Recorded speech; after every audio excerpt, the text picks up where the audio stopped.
కోరుతున్నాము.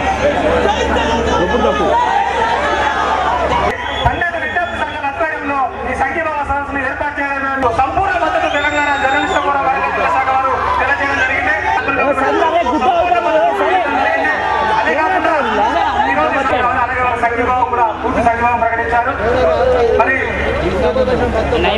విద్యా సంఘాల నుంచి ఏఎస్ఎఫ్ జిల్లా కార్యదర్శి బలివుల్లా ఖాద్రి గారిని విద్యార్థులారా మీ సమస్యలు విద్యార్థులారా ఈ ఆంధ్రప్రదేశ్ లో మా